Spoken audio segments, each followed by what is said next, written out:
मेरे पास हैं आज की वीडियो में कुछ इंपॉर्टेंट थाईलैंड अपडेट्स। मैं बात करने लगा हूँ पैसेंजर फीस की, एयरपोर्ट चेंजेस, अल्कोहल पॉलिसीज़ की और वीज़ा स्कैम्स की। तो हम सबसे पहले नाइट लाइफ की, अल्कोहल पॉलिसीज़ की बात करते हैं क्योंकि काफ़ी लोग पार्टीज़ करने के लिए जाते हैं। तो जो बैंकॉक मेट्रोपॉलिटन एडमिनिस्ट्रेशन बीएमए है, इन्होंने एक कैंपेन और इनफैक्ट इन्फोर्समेंट लॉन्च किया है जो कि 50 बैंकॉक डिस्ट्रिक्ट्स में रन किया जाएगा। अब ये जो हो रहा है campaign, this is being run under Thailand's alcohol beverage policy act 2025 के तहत, जो कि 8 नवंबर 2025 को रिवाइज़ किया गया। यानी आपने सुना होगा कि पहले जो 2 से 5 बजे का अल्कोहल सेल्स पर रिस्ट्रिक्शन था उसको हटा दिया गया था, और जो अल्कोहल है सुबह 11 बजे से लेकर रात के 12 बजे तक मिलेगी जनरली। तो इसके अंदर किन लोगों को इम्पैक्ट पड़ा था? जो लाइसेंस्ड रेस्टोरेंट्स थे, बार्स थे, या कन्वीनियंस स्टोर्स थे, 7-Eleven हो गए, family mart, hotel, licensed hotel bars हो गए, या जो सर्टिफाइड एस्टैब्लिशमेंट्स थी, टूरिस्ट एरियाज थे, साइट्स थी, अट्रैक्शंस थी वो, और इंटरनेशनल एयरपोर्ट्स भी इसके बीच में थे। तो जनरली क्या है, अब जो according to the new law, मैं आपको बता दूं क्यों बता रहा हूँ मैं ये चीज़, क्योंकि अब यहाँ पे स्क्रूटनी बढ़ेगी, सड़कों पे भी चेकिंग हो सकती है, कहीं पे भी छापे पड़ सकते हैं। इसलिए बता रहा हूँ क्योंकि आप लोग पार्टीज़ करने के लिए जाते हैं। तो अल्कोहल जो सेल्स हैं रोड्स पे या अगर आप व्हीकल के अंदर पी रहे हैं तो वो बैंड है, ठीक है। ट्रेन स्टेशंस के आसपास जितनी भी शॉप्स होंगी, चाहे वो 7-Eleven स्टोर्स क्यों ना हो, वहाँ पे नहीं मिलेंगी आपको, ठीक है। कुछ स्पेसिफिक इवेंट्स पे मिल सकती हैं बैंकॉक के स्टेशन पे, अदरवाइज आपको कहीं पे भी अल्कोहल देखने को नहीं मिलेगी। अब जितने भी पियर्स हैं, जितने भी आप वो बोट लेके आप जाते हैं शॉफराया रिवर में, तो वहाँ पे जो कौन से स्टेशंस के नाम स्क्रीन पे देख लीजिए आप, ये 5-6 स्टेशंस हैं। को समोई, फेरी टर्मिनल्स, को ताओ, मतलब और सिटीज़ भी हैं इसके अंदर, बैंकॉक के अलावा भी हैं, ठीक है। तो उन सभी जगहों पे अल्कोहल नहीं मिलेगी। अब मेन फोकस ये है कि ये छापे मारने लगे हैं, ठीक है। जितने भी जो लोग 20 साल से नीचे के हैं उनको अल्कोहल सर्व नहीं की जाएगी, नहीं दी जाएगी, ये चेक किया जाएगा।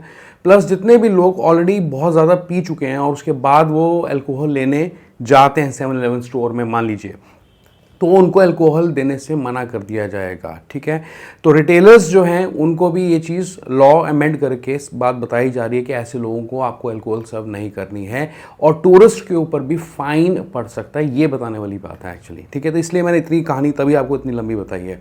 तो अगर आप परमिटेड आवर्स के बाहर कहीं पे भी सड़क पे पब्लिक प्लेस में ड्रिंक कर रहे हैं, या प्रोहिबिटेड लोकेशंस में पीते हैं, या आपकी उम्र 20 साल से नीचे की है, तो आपको ये चीज़ को अवॉइड करना है। और अगर आप ऑलरेडी काफ़ी पी चुके हैं, उसके बाद अगर आप लेने जाते हैं तो आपको उसके लिए भी रोका जा सकता है, ओके। बैंकॉक नाइट लाइफ को लेके एक और मेजर अपडेट यहाँ पे आ रहा है, एक और क्रैकडाउन शुरू हो रहा है। तो आपको पता, हाल ही में 12 जुलाई को एक बहुत बड़ी ट्रेजेडी हुई थी कि रोंग बियर ना चातुचाक लाटपराव के अंदर आग लगी थी एक नाइट लाइफ वेन्यू के अंदर, जिसके अंदर 40 लोगों की डेथ हो गई थी और 77 लोग जो थे इसमें इंजर्ड थे। तो यहाँ पे अभी स्क्रूटनी, क्रैकडाउन जो है इन नाइट लाइफ वेन्यूज़ पे भी बढ़ाया गया है। तो आपको इन चीज़ों को ध्यान रखना है कि जब भी आप पार्टी करने के लिए ऐसी जगहों पे जाते हैं, तो यहाँ पे जो स्क्रूटनी के अंदर, जो क्रैकडाउन के अंदर ये लोग क्या चेक कर रहे हैं सभी वेन्यूज़ के लिए, जो बिल्डिंग का स्ट्रक्चर है, इलेक्ट्रिकल सिस्टम्स हो गए, वायरिंग हो गई, जैसे कि फायर एक्सटिंग्विशर्स हो गए, इमरजेंसी एग्जिट्स हो गए, ठीक है, कंस्ट्रक्शन मटेरियल्स हो गए, बिजनेस लाइसेंस हो गए, ऑक्यूपेंसी लिमिट्स हो गई, इमरजेंसी प्रोसीजर्स हो गए, स्टाफ ट्रेनिंग हो गई, इन सभी चीज़ों को इंस्पेक्ट किया जा रहा है, स्पेशली बैंकॉक में, चातुचाक, लटफराओ, साइमाई के अंदर, और भी प्रोविंसेस के अंदर, और भी प्रोविंसेस में थाईलैंड के अंदर, चिंग माई, चिंग राई के अंदर भी काफ़ी पार्टी वेन्यूज़ हैं जो कि सुबह 4 बजे तक ऑपरेट करते हैं, एंटरटेनमेंट जोन्स जितनी भी होते हैं।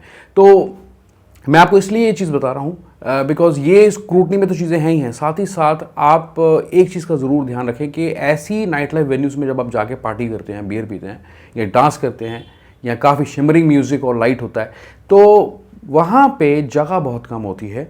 पहली बात तो अनहाइजीनिक होते हैं। पर्सनली मैं I don't visit these night life venues at all. मेरे को लाउड म्यूज़िक वगैरह ज़्यादा पसंद नहीं है, मेरे को आराम से बैठ के एंजॉय करना पसंद है। तो अगर आप ऐसी जगहों पे जाते हैं तो ये ज़रूर देख लें कि बाहर निकलने की जगह कहाँ से है, ठीक है। उस वक्त स्टैम्पीड में काफ़ी नुकसान हो जाता है, लोग फंस जाते हैं और नुकसान हो जाता है, ठीक है। इसलिए आपको ये चीज़ बता रहा हूँ। तो वही आप वेन्यू चूज़ करें जो कि एक प्रोमिनेंट है सिटी के अंदर, जिनकी रेपुटेशन अच्छी है, जो काफ़ी स्पेशियस है, स्पेशियस देख के आप ज़रूर जाएं, ठीक है। आप ये ना देखें कि इसमें रौनक ज़्यादा है, इसमें ज़्यादा ये हैपनिंग है, लाइवली लग रहा है, ये नहीं लग रहा है। आप खुली जगह पे जाके बैठें।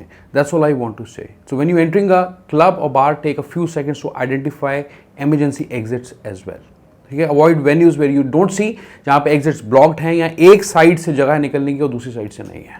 दूसरा अपडेट है एयरपोर्ट अथॉरिटी ऑफ थाईलैंड की तरफ से, जो कि दोबारा से रिकंसिडर कर रहे हैं ड्यूटी फ्री शॉप्स को खोलने का। यानी कि 1.5 साल पहले मैंने एक अनाउंसमेंट की थी कि जो duty free shops arrival hall पे उनको बंद किया जा रहा है, उसके बाद बंद कर दिया था। लेकिन अब एक्चुअली इनके कुछ प्रॉफिट्स ऊपर गए हैं, तो उन प्रॉफिट्स को ऊपर जाते हुए देखते हुए इन्होंने ये टारगेट किया है कि एयरपोर्ट और पैसेंजर रेवेन्यू जो हम जनरेट कर रहे हैं उसके अलावा हम और सेक्टर्स को भी टारगेट कर सकते हैं, एज इनकी ड्यूटी फ्री हो गया, कंज्यूमर ड्यूरेबल्स हो गया, यानी कि जितने भी एयरपोर्ट्स हैं सब पे अराइवल हॉल्स पे ड्यूटी फ्री को बंद कर दिया गया था। स्वर्णभूमि एयरपोर्ट, डॉनम्यूंग, फुकेट, चिंगमाई, चिंगराई, हटियाई, और तो वापस से इन्हीं एयरपोर्ट्स को टारगेट करके ड्यूटी फ्री शॉप्स दोबारा खोली जा सकती हैं, जो कि रिटेल को, फूड बेवरेजेस को, पार्किंग को, ड्यूटी फ्री कमर्शियल एक्टिविटीज़ को हो गया, इनको टारगेट करेंगे। ठीक है, अभी हाल ही में इन्होंने 60 मिलियन का रेवेन्यू जनरेट किया, एयरपोर्ट ने सिर्फ पैसेंजर रेवेन्यू जनरेट किया है, क्योंकि यहाँ पे कम से कम 99 मिलियन पैसेंजर्स ने ट्रैवल किया था थाईलैंड में। इसकी वजह से 60 मिलियन का इनको प्रॉफिट हुआ। अब ये चाह रहे हैं कि हम और सेक्टर्स को भी टारगेट करके रेवेन्यू को जनरेट करें। ठीक है, तो पहले बंद क्यों किया था भाई।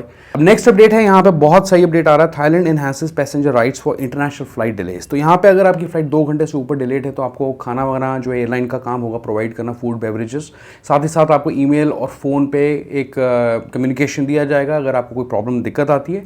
5 घंटे से ऊपर अगर आपकी फ्लाइट डिलेड है, you are entitled for 1500 Thai baht of compensation in the form of vouchers हो गए या माइल्स हो गए, वो आपको मिल जाएंगे। प्लस अगर ओवरनाइट स्टे ज़रूरी है क्योंकि आपकी फ़्लाइट डिले हो गई है, 5 घंटे से ऊपर हो गए हैं, तो उस केस में एयरलाइन की रिस्पॉन्सिबिलिटी होगी आपको अकोमोडेशन और ट्रांसपोर्ट प्रोवाइड करना। और अगर आपको कैंसिल करनी है अपनी फ़्लाइट तो उसके लिए भी आप रिफ़ंड अपना रिक्वेस्ट कर सकते हैं। प्लस अगर आपकी फ़्लाइट 10 घंटे से ऊपर डिलेड है तो उसके केस के अंदर क्या compensation based on flight distance 2000 Thai baht for 1500 kilometre आपका रिफंड मिलेगा। अगर 3500 थाई बाट मिलेगा अगर आपका डिस्टेंस जो है वो 1500 से लेके 3500 किलोमीटर का था फ्लाइट का, या आपको 4500 यानी लगभग 11-12 हज़ार रुपये मिल सकता है अगर आपका फ्लाइट का डिस्टेंस जो था वो 3500 किलोमीटर था minimum. Choice of refund, rebooking और transport to nearby destination वो भी आपको दिया जाएगा। तो ये बहुत ही अच्छा मूव है, ये इंपॉर्टेंट अपडेट है, ये आप सबके साथ शेयर भी कर सकते हैं। तो एयरपोर्ट अथॉरिटी ऑफ थाईलैंड ने प्रीमियम फास्ट ट्रैक सर्विसेज शुरू करने का फैसला किया है, यानी कि फास्टर प्रोसेसिंग होगी आपकी पैसेंजर्स की जो हु आर विलिंग टू पे for a premium airport service, and this is of course to improve the passenger experience while generating additional commercial revenue. इसके अलावा 3 जोन इमिग्रेशन रीडिस्ट्रीब्यूशन इन्होंने एक नया प्रोग्राम शुरू किया है, यानी कि जो इमिग्रेशन है इसके अंदर उसको थोड़ा ईज़ करने के लिए, कंजेशन को रिड्यूस करने के लिए ये अप्रोच अपना रहे हैं। ये क्या चीज़ है बता रहा हूँ आपको, 3 जोन इमिग्रेशन रीडिस्ट्रीब्यूशन। तो 3 जोन के अंदर इमिग्रेशन का जो फुटफॉल है, ट्रैफिक है, उसको डिवाइड किया जाएगा एक्चुअली, ओके, लोगों का। तो स्वर्णभूमि एयरपोर्ट पे 3 इमिग्रेशन जोन्स को बनाया जाएगा जहां पे पैसेंजर्स जो हैं नियरेस्ट काउंटर्स में जाके अपना इमिग्रेशन क्लियर कर सकते हैं। इसका मतलब है ये, ठीक है। तो आपका जो जैसे कि इनका सेंट्रल हॉल है, कॉन्कोर्स एरिया है, वहाँ पे उस स्पेस को ज़्यादातर यूज़ किया जाएगा टू स्प्रेड द पैसेंजर्स। तो इनका जो जोन इसलिए बना रहे हैं कि इतनी भीड़ को वो बाइफर्केट कर दें या उसको फैला दें अच्छे से, ठीक है, ताकि जो आपका इमिग्रेशन है जल्दी हो सके। तो ये अब थोड़े टेक्निक्स यूज़ कर रहे हैं, क्योंकि जो भी आपको इनकन्वीनियंस होती है जब भी आप इवनिंग की फ़्लाइट्स पे पहुंचते हैं, शाम की फ़्लाइट होती है या दोपहर की फ़्लाइट होती है, काफ़ी भीड़ आपको देखने को मिलती है, तो उस चीज़ को सामने रखते हुए ऐसा मूव यहाँ पे लिया जा रहा है, ओके। साथ ही साथ जो इमिग्रेशन ऑफिसर्स हैं उनको एडिशनली डिप्लॉय किया जाएगा during the peak flight periods. Important part यहाँ पे ये, there is an immediate operational solution, it does not require new equipment और मेजर कंस्ट्रक्शन। तो ये उसी के अंदर अकोमोडेट कर सकते हैं क्योंकि इतनी जगह इनके पास है। साथ ही साथ जहाँ बैगेज हॉल रीऑर्गेनाइजेशन की बात आती है उस पर भी काम चल रहा है। तो यहाँ पे कंजेशन जो है सिर्फ ही अपने आप में एक प्रॉब्लम नहीं है इमिग्रेशन पे। जब आप बैग कलेक्ट करते हैं तो वहाँ पे भी काफ़ी लाइनें होती हैं, काफ़ी भीड़ होती है, काफ़ी लंबी वेटिंग होती है, 40-40 मिनट की वेटिंग भी चली जाती है, ओके। तो उसको भी सामने रखते हुए टू अवॉइड दोज डिलेज, जितने भी पैसेंजर्स अराइव करेंगे बैगेज कराउजल जो हैं उनको इम्प्रूव किया जाएगा। इनफैक्ट एडिशनली ये थोड़ा और डिप्लॉय कर रहे हैं चीज़ें। साथ ही साथ ट्रांसपोर्ट को लेके भी ये जो है काफ़ी चेंजेस कर सकते हैं, यानी कि ये they are trying to improve services related to airport rail link, जो कि फाया थाई स्टेशन को जाके लगती है, मिड में वहाँ से आप इंटरचेंज करके सिटी में कहीं पे भी BTS वगैरह MRT करके जा सकते हैं। टैक्सी का एक्सेस ईजी करा जाएगा। ग्रैब का एक्सेस ऑलरेडी इन्होंने लोअर ग्राउंड लेवल पे दिया हुआ है स्वर्णभूमि एयरपोर्ट पे, and objective is to just reduce the congestion during the final part of passenger journey. इसके साथ ही साथ स्वर्णभूमि एयरपोर्ट के अंदर जो है automated passport control systems, auto gates को बढ़ाया जा रहा है 31 एडिशनल नेशनैलिटीज़ के लिए, ठीक है। और ये जो है अगस्त एंड से 2026 से इस महीने के एंड से शुरू हो जाएगा। जो बिजिएस्ट इमिग्रेशन पीरियड है जो रहता है पूरे दिन के अंदर, वो दोपहर के 1 बजे से लेके 5 बजे तक शाम को होता है, और इन घंटों के अंदर immigration can receive up to 5,000 to 6,000 passengers per hour, ठीक है। तो 5 से 6,000 पैसेंजर्स इतने घंटों के अंदर ट्रैवल कर जाते हैं और आ जाते हैं, एयरपोर्ट पे लैंड करते हैं। तो यहाँ पे इमिग्रेशन 3 जो कंसिडरेशंस यहाँ पे रखी गई हैं, जिन लोगों को पासपोर्ट ऑटोमेटेड गेट के थ्रू एक्सेस दिया जाएगा, उसके लिए इन्होंने इमिग्रेशन रिजेक्शन स्टैटिस्टिक्स चेक किए हैं। हेनली पासपोर्ट इंडेक्स को और नेशनल सिक्योरिटी कंसिडरेशन को सामने रखते हुए, 3 फैक्टर्स को रखते हुए 31 कंट्रीज़ को इसमें ऐड किया है। लेकिन फॉर्चुनेटली अनफॉर्चुनेटली इसके अंदर अभी लिस्ट के अंदर इंडिया का नाम नहीं है, मैंने कहीं नहीं देखा है। अब यहाँ पे मैं एक इंपॉर्टेंट आपको एक इंटरेस्टिंग वीज़ा फ्रॉड स्टोरी बताने लगा हूँ। अभी हाल ही में थाई इमिग्रेशन पुलिस ने रेड की है वीज़ा कंसल्टेंसी पे एक बैंकॉक के अंदर, साइमाई डिस्ट्रिक्ट के अंदर। 17 अगस्त को ये हुआ हाल ही में। और इस रेड के अंदर क्या था कि यूरोपियन एम्बेसी ने रिपोर्ट किया थाई अथॉरिटीज़ को कि कुछ फ्रॉडुलेंट डॉक्यूमेंट्स जो सबमिट किए जा रहे हैं वीज़ा एप्लीकेशंस के लिए, जैसे कि फेक बैंक स्टेटमेंट्स हो गई। तो ये जो एजेंसी है ये एप्लीकेंट्स को हेल्प कर रही है, यानी कि शेनिगन वीज़ाज़ के लिए, और यूरोपियन एम्बेसीज़ में ये एप्लीकेशंस लोगों की लगा रहे हैं। तो अगर आप एक इंडियन पासपोर्ट होल्डर हैं, अगर आप ये समझते हैं कि यूरोप का वीज़ा आप थाईलैंड में बैठे बैठे ले सकते हैं, बी वेरी केयरफुल। अगर आप वहाँ पे लॉन्ग टर्म स्टे के लिए रह रहे हैं, या आप हॉपिंग कर रहे हैं, कंट्रीज हॉप कर रहे हैं और वीज़ा अप्लाई करना चाहते हैं बाहर से, तो ये थोड़ा चैलेंजिंग हो सकता है। इसलिए स्टोरी को मैं डाल रहा हूँ स्पेशली। तो फेक बैंक स्टेटमेंट्स निकली इनके पास से, और फेक फाइनेंशियल डॉक्यूमेंट्स 20 किस्म के निकले हैं अलग से। सैलरी सर्टिफिकेट्स फेक निकले, बैंक स्टेटमेंट फेक निकली, डेस्कटॉप कंप्यूटर्स 4 निकले, और कुछ भी फ्रॉडुलेंट डॉक्यूमेंट्स निकले हैं, ठीक है। अब जो बात ये है यहाँ पे कि इनकी जो आपको बताते हैं इन्होंने कैसे पकड़े गए ये लोग, ये काफ़ी इंटरेस्टिंग है सुनना। तो इन्होंने उनको अथॉरिटीज़ को कुछ शक लगा डॉक्यूमेंट्स को देखे जो कि एक्चुअल बैंक रिकॉर्ड से मैच नहीं कर रहे थे, जैसे कि बैंक स्टेटमेंट या बैंक अकाउंट होल्डर के नाम मैच नहीं कर रहे थे, बैंक ट्रांजैक्शंस तक भी यहाँ पे ऑल्टर्ड थी, वो भी मैच नहीं कर रही थी। और उसके साथ ही साथ क्या हुआ इंटरेस्टिंगली कि इन्होंने जो वीज़ा एजेंसी थी, इन्होंने एक ही क्रेडिट कार्ड यूज़ करके 5 एप्लीकेंट्स का वीज़ा अप्लाई किया था एम्बेसी के थ्रू, और वहाँ से वो पकड़ में आ गए कि एक ही क्रेडिट कार्ड नंबर से 5 लोग अप्लाई कर रहे हैं यूरोपियन और शेनिगन वीज़ा, जिसकी जो कॉस्ट थी ये जो एजेंसी चार्ज कर रही थी वो 40,000 थाई बाट, यानी कि लगभग ये 96,000 INR के अंदर हो गए, ठीक है। और रफली अगर देखा जाए तो ये 1 लाख रुपए ही बन जाएगा इंडियंस के केस के अंदर।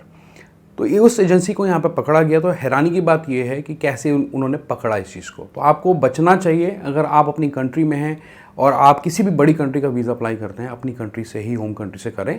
और कंट्री से भी आप कर सकते हैं, बट जनरली आप एक ऑथराइज डीलर के पास ही जाएं। सभी के पास ब्लाइंडली आप जाके ट्रस्ट करके अपनी एप्लीकेशन को सबमिट ना करें तो अच्छी बात है। फीस काफ़ी देनी पड़ती है और ऊपर से ये सब चीज़ें निकल के आती हैं। ओके, आगे बढ़ते हैं नेक्स्ट अपडेट के लिए। यहाँ पे अब टूरिस्ट फीस की बात करने लगा हूँ मैं, वो that is very important to understand. तो जो हम 300 थाई बाट की टूरिस्ट फी की बात करते थे, अब उसको भी बढ़ाया जाएगा और ये 2027 से एप्लीकेबल लागू होगी, यानी कि 450 थाई बाट इसे कर दिया जाएगा। रफली ये अब पूरा 1000 रुपये हो गया, 1080 रुपये हो गया पर पर्सन के हिसाब से। तो नेशनल टूरिज़्म पॉलिसी कमेटी जो है 15 अगस्त को ये अनाउंसमेंट करती है। हालांकि इस फीस को एक्टिवेट नहीं किया गया है। 30 डेज़ का कैबिनेट अप्रूवल हियरिंग के लिए इस चीज़ को प्रपोजल के तौर पर रखा गया है। इसके बाद ये रॉयल गैजेट में पब्लिश होगा।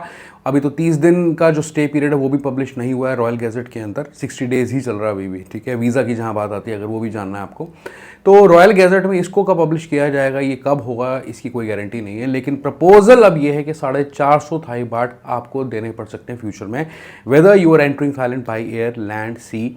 And this would also replace the earlier proposal of 300 Thai baht for air arrivals, 150 Thai baht land sea arrivals के लिए। और जो नया प्रपोजल है वो फ्लैट 450 होगा, चाहे आप किसी भी मोड ऑफ ट्रांसपोर्ट से थाईलैंड में एंटर करें, ठीक है। और एयर अराइवल पैसेंजर्स के लिए सबसे पहले किया जाएगा इन Q1 ऑफ 2027। उसके बाद 2028 Q2 के अंदर जाके लैंड और सी अराइवल्स के लिए इसे इंप्लीमेंट किया जाएगा, यानी पूरे 1 साल के बाद 450 थाई बाट, ठीक है। अब इसके जो बेनिफिट्स आपको मिलने लगे हैं, इस क्या देंगे इस बदले के अंदर, ये देंगे आपको टूरिस्ट इंश्योरेंस कवरेज देंगे for your health and safety.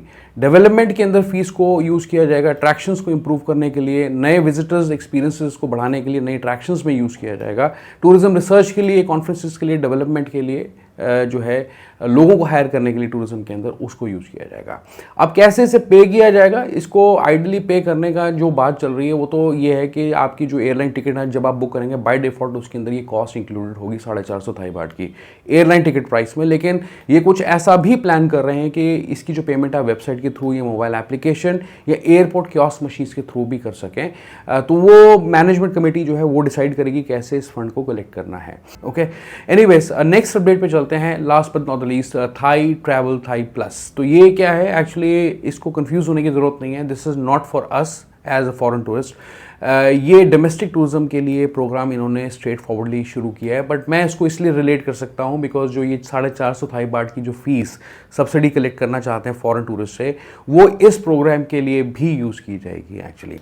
लेकिन इसमें हमारे लिए कुछ नहीं है, we can't claim this subsidy. ये चीज़ मैं क्लियर करना लगा हूँ।